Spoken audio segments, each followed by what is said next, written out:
আম ধরেছে কোন দিকে? নিচে নিচে আছে, ওই যে উপরের দিকে আছে, এই যে এইখানে ধরেছে, ওই দিকে ধরেছে,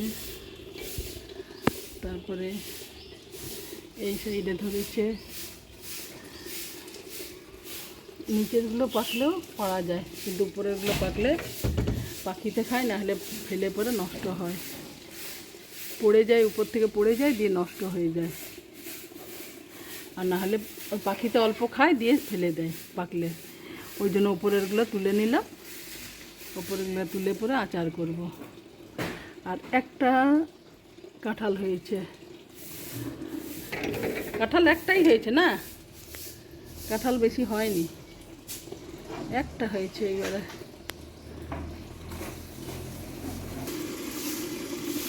আমি উপরের থেকে ভিডিও করছি, এই যে আম গাছে।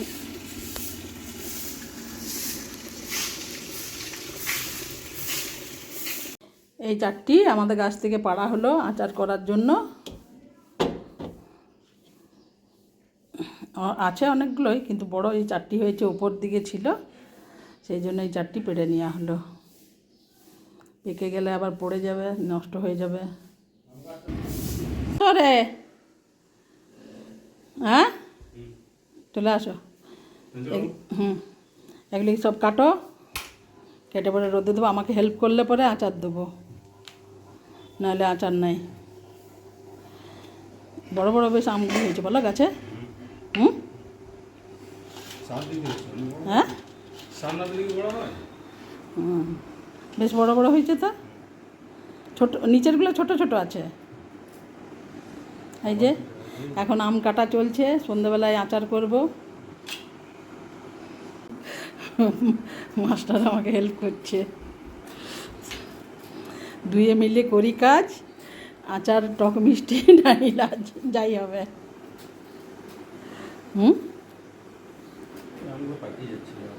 হয়ে গেছে, কিন্তু মনে হচ্ছে পাকা পাকা।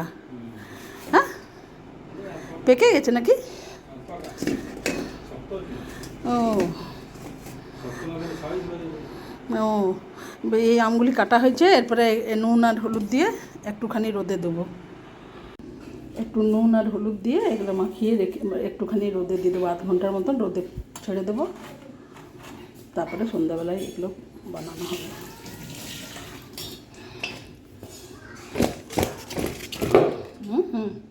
ধুয়েছি। আচার বানানোর জন্য প্রথমে আমি কতগুলো মশলা শুকনো খোলাতে ভেজে নেব। তেজপাতা, মৌরি, এখানে আছে আপনার ইয়ে ধনে, সর্ষে, কালো সর্ষে, জিরে, মেথি, কালো জিরে, আর শুকনো লঙ্কা, আর একটু জোয়ান। এগুলো আমি শুকনো কড়াই এগুলো ভেজে আর গুঁড়ো করে নেব।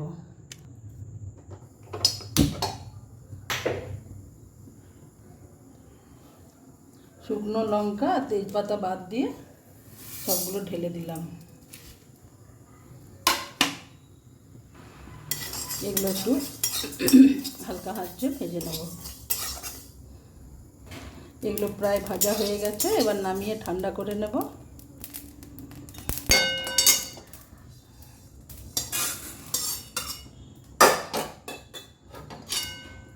এবার ওটার মধ্যে কয়েকটা শুকনো লঙ্কা ভেজে নেব।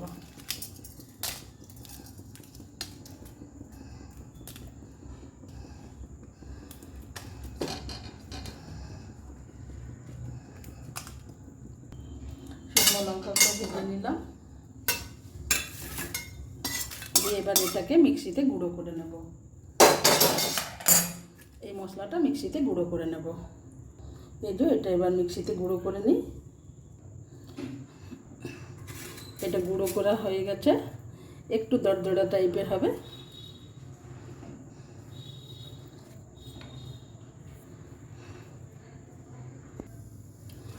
কড়াই গরম করে এতে একটু সরষের তেল দিয়ে দেব, তারপরে তেজপাতাগুলো দিয়ে দেব।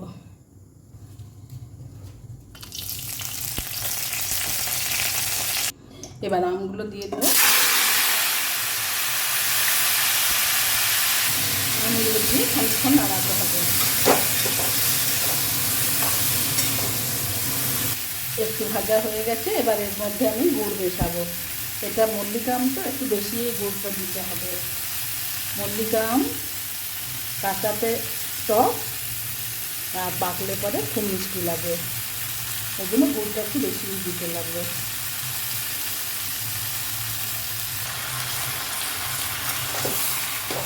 এবার গুড়টা দিয়ে ভেজে নেবো, তারপরে ভাজা মশলাটা দিয়ে দেবো। এই যে এটা এইভাবে ফুটে উঠলে ভাজা মশলাটা খানিকক্ষণ দিয়ে আর ঢাকা দিয়ে রেখে দেবো। অনেকে অনেকভাবে বানায়, তা আমি এইভাবেই বানাই।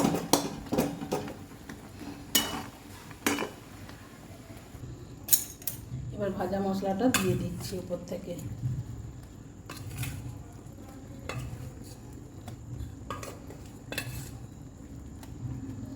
তারপরে নেড়ে আর ঢাকা দিয়ে রেখে দেবো। এটা রোদ্রে দিয়ে দিয়ে এই গুড়টা যেটা সেটা পুরো টেনে নেবে আর পুরো মাখা মাখা হয়ে যাবে। কালারটাই চেঞ্জ হয়ে যাবে, আচারের কালারটাই চেঞ্জ হয়ে যাবে।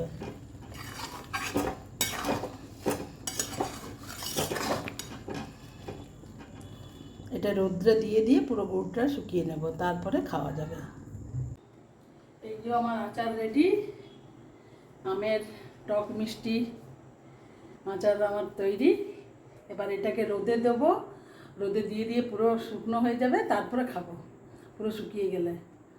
তাহলে আজকের মতন রাখি। সবাই ভালো থাকবেন। Good night, tata.